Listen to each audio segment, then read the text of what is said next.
Well, we've got 2 speakers down, 2 speakers to go. Before we continue, I just want to remind everyone, if you've got your turban tied, you don't have to keep it on through the entire day or the event or whatnot. It's okay, we won't be offended. You can take it off if you want to. We just wanted to give you guys the experience of what it's like to wear it. We know sometimes if you haven't worn a turban before, sometimes it can be a little uncomfortable. But moving forward, one thing that Sarvan Uncle mentioned was about our holy scriptures, the Guru Granth Sahib. We literally treat the message in the book as our guru, as our teacher. So we don't really worship the physical book, but the message that's within it. That's why the book holds so much, respect from us, is because it's almost like having the body of the guru.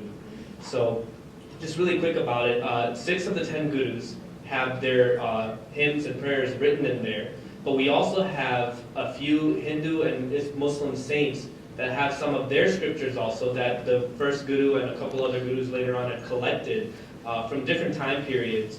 And we call them bhagats, but they're also translated as saints. So 17 other saints have their scriptures also, their hymns and whatnot in our holy scriptures.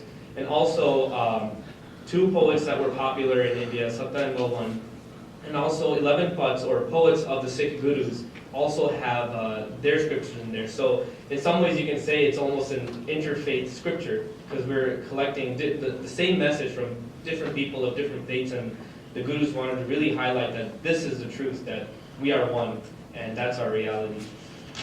That's the Sikh belief. And moving forward, it's kind of talking about equality. We have Jasvir Kaur, who's going to come up, and she's going to talk about seva, interfaith, and equality. And she's involved in lots of humanist efforts. She's a co-founder of the Sikh Healing Collective, which is a mental health relief effort. She's also part of, in our community, the Sikh Outreach Society, which focuses on families in our community and the seniors and doing things to get them involved within our own community and outreaching to different parts of our Palatine or whatever local community. So she's also been a teacher and organizer for other Sikh camps throughout the nation. But her biggest passion is to empower and teach children and young adults to be comfortable in their own skin, embrace the differences, and build bridges through compassion. So without further ado, Jasvir Kaur.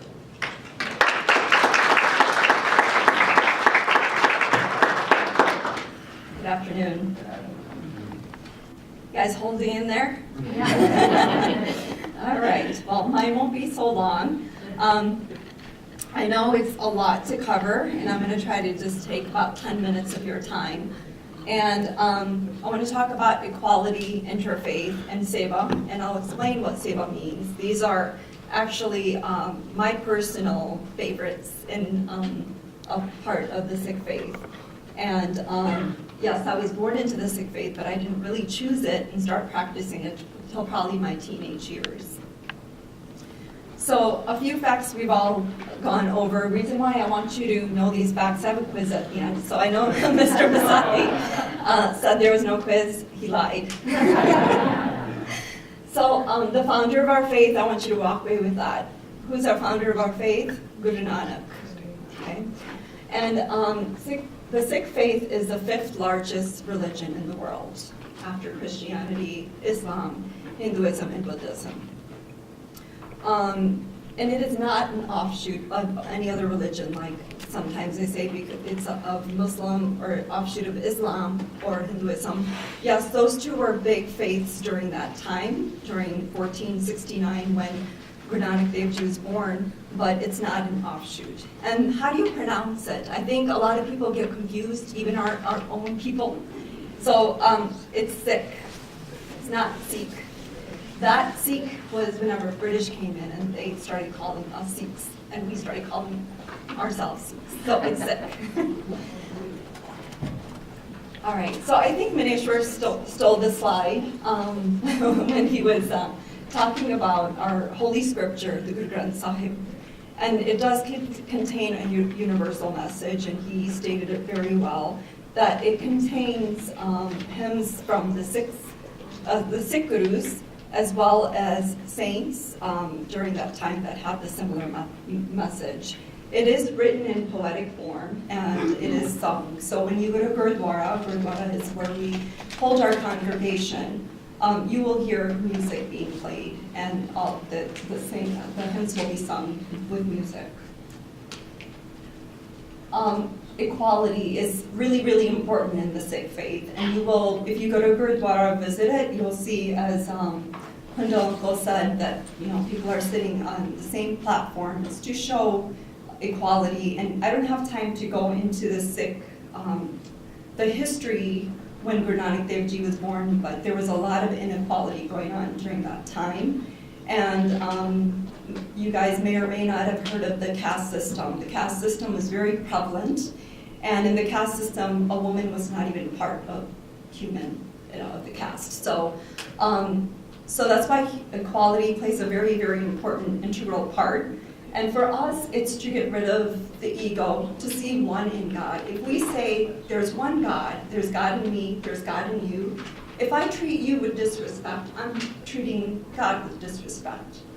So that's where that equality really stems and is very important to us. And also we show respect to other faiths. Yes, Guru Nanak Dev Ji was a founder, and we believe in Sikhism, but we also respect Christianity, we respect the other prophets that have come into this world as well. So from that, Guru Nanak Dev Ji is a pioneer of interfaith. He traveled actually on foot with his companion, Bhaimardana, and the two of them walked to places where there's religious centers to engage in dialogue. And it wasn't to convert, it was basically to remind people, because there were a lot of dogmas going on at that time. People were stuck in their ritualistic part of the religion rather than practicing the humanity in religion. So Guru Nanak Dev Ji reminded the Hindu faith, the Muslim faith during that time, and went to the saints, and the religious leaders went to them, confronted them about how they were misleading the people. So that's why he's known as the pioneer of interfaith. To kind of share a story about Guru Nanak Dev Ji, this kind of also will explain to you where the Sikh faith falls in regards with other religions. So Guru Nanak Dev Ji, when he was traveling, he went to a place called Multan, which is in present-day Pakistan today. And on his journey, so Multan was known to have a lot of holy people. And so a lot of people had heard about Guru Nanak through word of mouth, that he's very religious and fair and fights for other people's justice. So they came and respected him.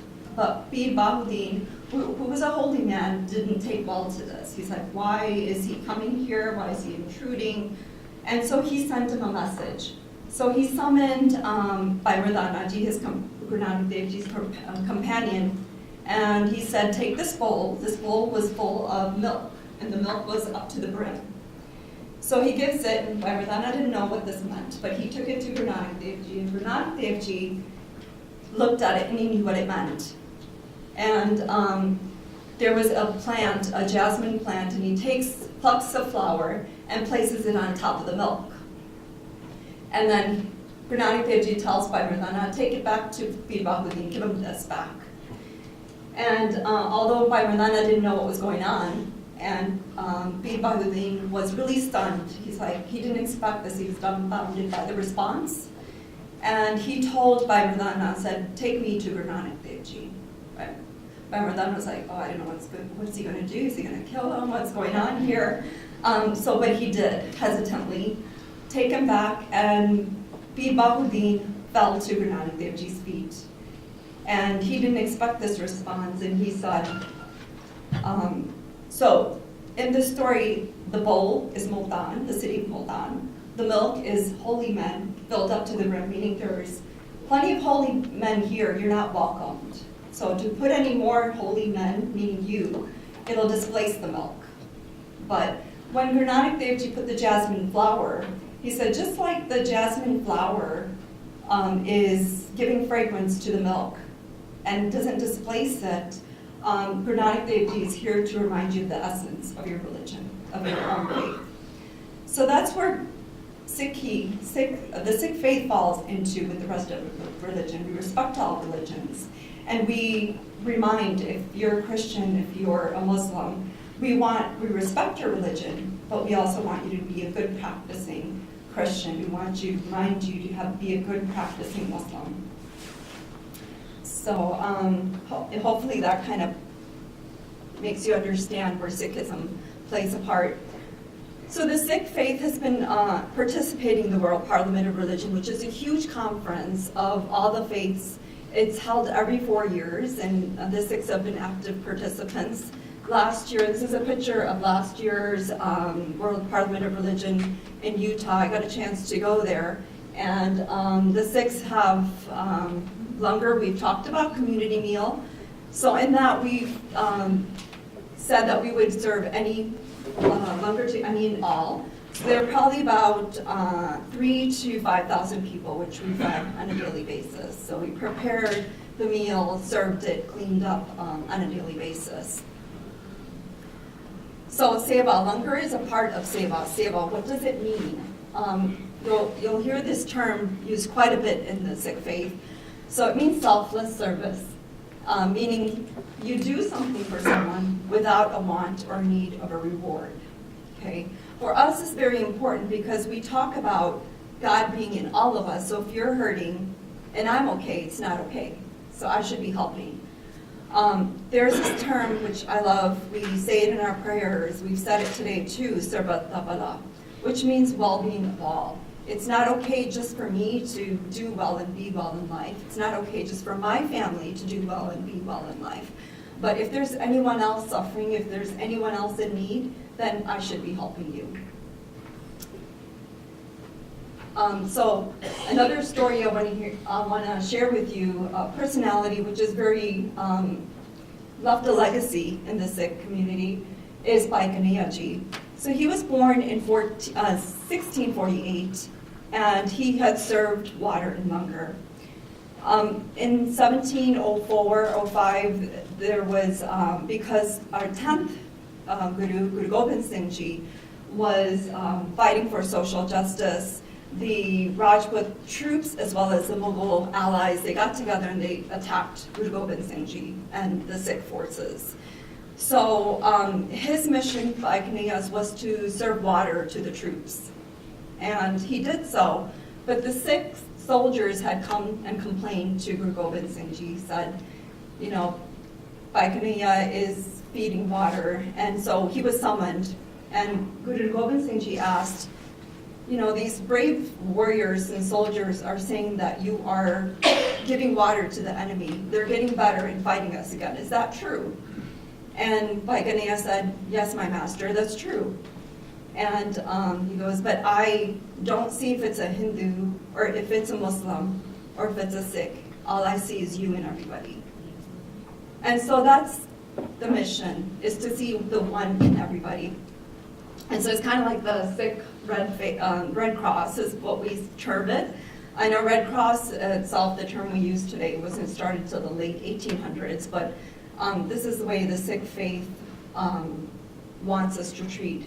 And so Guru Gobind Singh Ji was very pleased to hear this, and he gave him medicinal balm as well, said apply this on anyone who's wounded as well.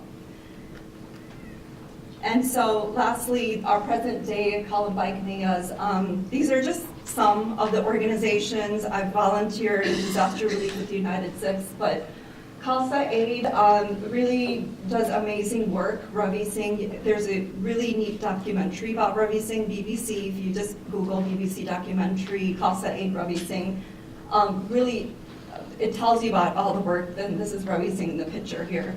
And he goes and delivers food, water, supplies to war-torn countries, and then disaster relief areas as well.